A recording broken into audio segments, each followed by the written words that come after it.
The first question though that I want to get started with overall to both of you, and we could start with Mr. Taylor first then, is when you're looking at an application and you see, a student's application comes in, how do you go about reviewing it? Is there something that you look to first? And then how do you go down the process of overall looking at a student's application when you receive it? I think reasonably answering that, I think the first thing we've got to look at is find numbers that are predictive of success in medical school. If those numbers are not there, it's very difficult to overcome anything in the future. Once those numbers are determined, we put them at our school. We put them pretty much out of sight and start looking at the person. Try to look at the person's service orientation, their ability to work with others, the ability to express themselves clearly. We look for teamwork. What we're really looking for someone is after graduation, someone that I would let take care of my wife or my daughter. That's what we're looking for here. Absolutely. And Dr. Robinette, I'm going to ask you actually the same question because I think it's a really important one to think about. When you're receiving an application and students put so much effort into really showcasing themselves, how do you go about looking through it? Yeah, so the first thing I will say, if you take nothing else away from me, and I love being here and helping people understand this process, if you are nothing else, apply early. Almost all schools work on rolling admissions. I know we do at Maryland. Our deadline is technically November for the primary and December 1st for the secondary, but we have received these days, numbers are just going up. By September, we usually have close to 4,000 applications. So apply early. We only have but so many interview spots. So I know that's not the exact question you asked me, but that is the one thing I really want people to walk away with. Like Mr. Taylor, we don't want to bring anyone on who we don't think is going to be academically successful. So we accept a wide range of MCATs. I think our range is usually between 500 and 526 when you look at our matriculating class.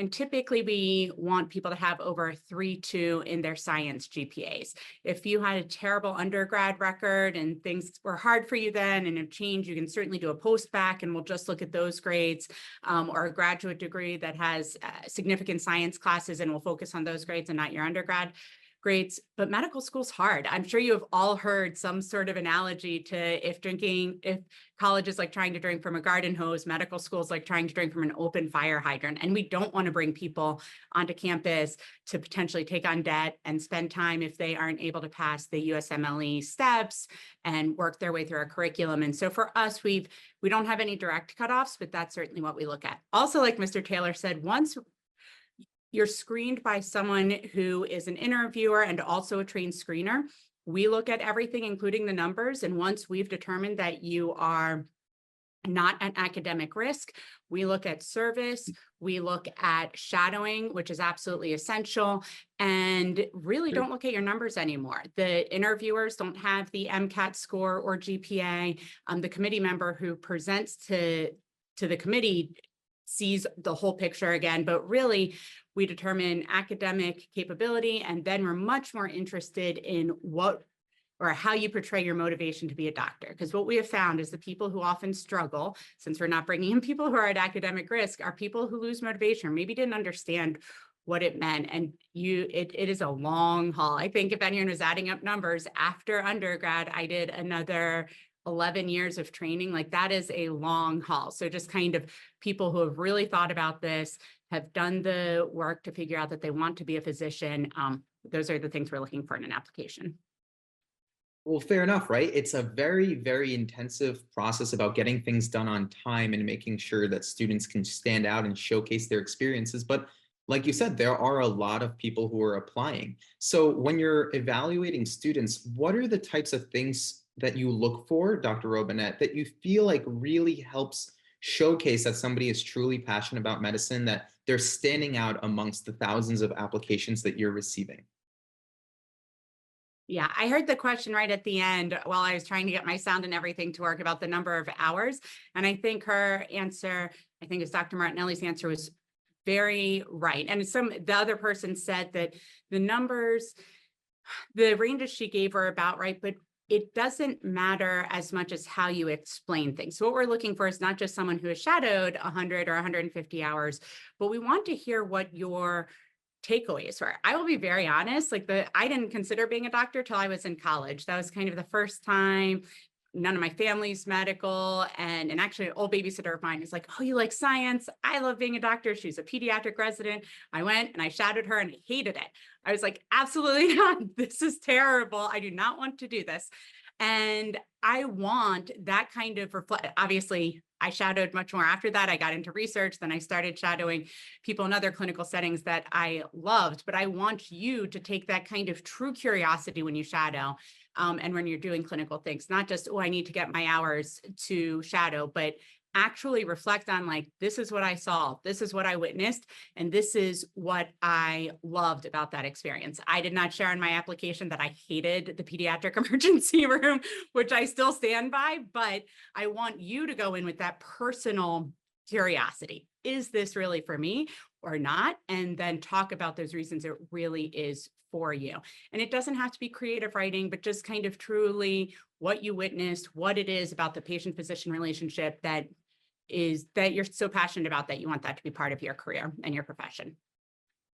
That's a fantastic answer and a great point. And Mr. Taylor, we're going to move on to a question directly for you then that I'm seeing several people ask in the chat. And it has to do with something similar to what Dr. Robinette just said about, you might not know that you want to be a physician until later on in life. It could be during college. It could be beyond that. It could be after having a whole separate career outside of medicine. So when you're evaluating a candidate who may not be a traditional student, may not have gone directly from schooling to college directly to applying to medical school, how do you evaluate someone's background and the experiences that they've gone through when you're looking at their application, Mr. Taylor? We look at people, we like to see that you've got some valuable miles in your rearview mirror, that you've experienced life and something that it's a good thing if you experience failure somewhere along the line, or maybe more than one. It shows resilience because as you go through medical school, you're likely to hit a couple of bumps. You need to know how to get through them, and you need to know how to ask for help. We look at people who have had these lived experiences as somebody that's really a little more resilient down the line. And more capable of success with less trouble in their life getting through school. We look at people who perhaps, like Doug Taylor, started out slowly in college, majored in campusology for a while, then finally figured things out. We look at what you can do now. Show what you're capable of now. The past is behind you. You can't change it. But if you can show your competencies now, I think most medical schools will look at that in a favorable light. To piggyback off that for you, Mr. Taylor, then what are some of those experiences that you like to see? Are there certain types of individual backgrounds that you feel provide value to show that somebody has those miles that, as you were saying? What are some of those kind of life experiences that people might have that you might seem to find favorable? And I know that this answer might vary depending on who we ask. So for you, what do you feel like is something that shows somebody has truly gone through certain experience? We very much like people who have served in the military. We like people who have been active and accomplished in team sports. We like people who have engaged in things like Teach for America or Peace Corps, things of that nature. People who have come out of their original culture to some extent, gone to experience different cultures, and have been able to accomplish and achieve in those areas also. I love it. And now we are joined by Dr. Goodell from Boston University School of Medicine. Dr. Goodell, could you please just introduce yourself and then we'll get on? Sure. Are there specifications for what I'm supposed to say since I missed the introduction instructions? Anything you'd like about your background, how you got into, the medical school admission space, where you are right now, and things like that. Just a brief introduction. Okay, sure. So, right. So my name is Kristen Goodell. I am a family doctor, and I am the Associate Dean of Admissions at Boston University Chubanian and Avedisian School of Medicine. My primary job qualification being that I can say Chubanian and Avedisian School of Medicine really fast. I have the unique distinction of having been faculty at all the 3 medical schools in Boston, but I have been in Boston for my whole career. At BU, in addition to seeing patients and doing admissions, I am also what's called an academy medical educator, which means that I teach clinical skills for our students and serve as an advisor for students that goes through all 4 years. Okay, awesome. And thank you, all three of you, again for being here. And we're asking individual questions to individual doctors on the panel and admissions experts. And we also have the Q&A at the bottom that you could all be answering questions to as we speak as well. But a quick question directly then to get started with you, Dr. Goodell. I asked our other two panelists already, but when you're looking at an applicant who has sent you an application, who's worked hard to have a lot of different experiences and put together an application, what is your process of going through and sort of seeing if they'd be a great fit at your medical school and if you're going to grant the person an interview?